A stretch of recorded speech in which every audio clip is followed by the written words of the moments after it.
ऐसा समझता हूं जिनकी सरकार है उन्हीं की बात होगी।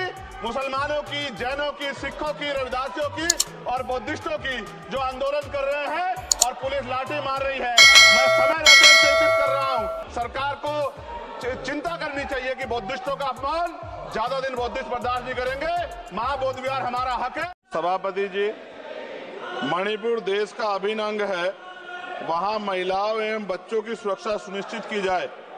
यह केवल एक राज्य का नहीं बल्कि यह मुद्दा देश की अस्मिता और गरिमा से जुड़ा हुआ है। अतः वहां शांति व्यवस्था बहाल कर महिलाओं एवं बच्चों को सुरक्षित माहौल प्रदान किया जाए। मणिपुर की घटना की वजह से अंतर्राष्ट्रीय स्तर पर देश की छवि खराब हुई है।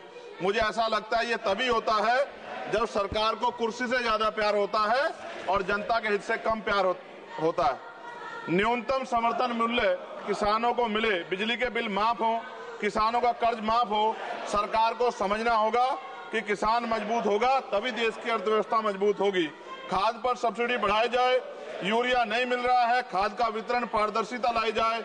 यदि समय रहते सरकार ने संज्ञान नहीं लिया तो वो दिन दूर नहीं कि देश में खाद्य संकट हो जाएगा।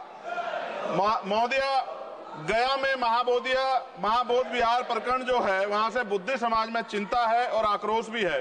सरकार उसका हल करे, बुद्धिस्टों को उनका हक दे, जैन समाज की भावना का भी सम्मान रखे और ईसाइयों में भी हमले बंद हो और बहुजन महापुरुषों के विचारों को कार्य और पाठ्यक्रम में शामिल किया जाए। आज SC/ST पे एट्रोसिटी बढ़ रही है। जातिगत भेदभाव की वजह से बारातें रोकी जा रही हैं। अभी हाल ही की घटनाओं में कई ऐसी घटनाएं हुई हैं उत्तर प्रदेश में जहां जातिगत अपमान हुआ है। नगीना लोकसभा क्षेत्र में किसानों की मुख्य आय का साधन गन्ना उत्पादन है, लेकिन न गन्ने का मूल्य में वृद्धि हुई है और न ही मिल द्वारा समय पे भुगतान किया जा रहा है। गन्ना किसान मजबूत होगा तभी ग्रामीण अर्थव्यवस्था मजबूत होगी। साथ साथ SC/ST का प्रमोशन में रिजर्वेशन नहीं दिया जा रहा है, उल्टा निजीकरण करके नौकरी खत्म की जा रही है, बैकलॉग नहीं भरा जा रहा है, पुरानी पेंशन बहाल नहीं की जा रही है। ये सब बार बार मैं इसलिए बोलता हूं कि हमारे लोगों को पता लगे कि सरकार को उनकी परेशानियों से कोई फर्क नहीं पड़ता और वो समझे सरकार उनकी कितनी तेजी है। प्रधानमंत्री आवास योजना में जो मानक में बदलाव किया जाए, उससे बहुत से पीड़ित वंचित रह जा रहे हैं। कई बार ऐसा होता है और मैंने ये देखा अपनी आंखों से, किसी ने बरसात से बचने के लिए ईंटें लगा दी हैं, उनको मानक से बाहर कर दिया जाता है। इस वजह से वो परिवार इस सुविधा का लाभ नहीं ले पा रहे। खत्म करूंगा मैं।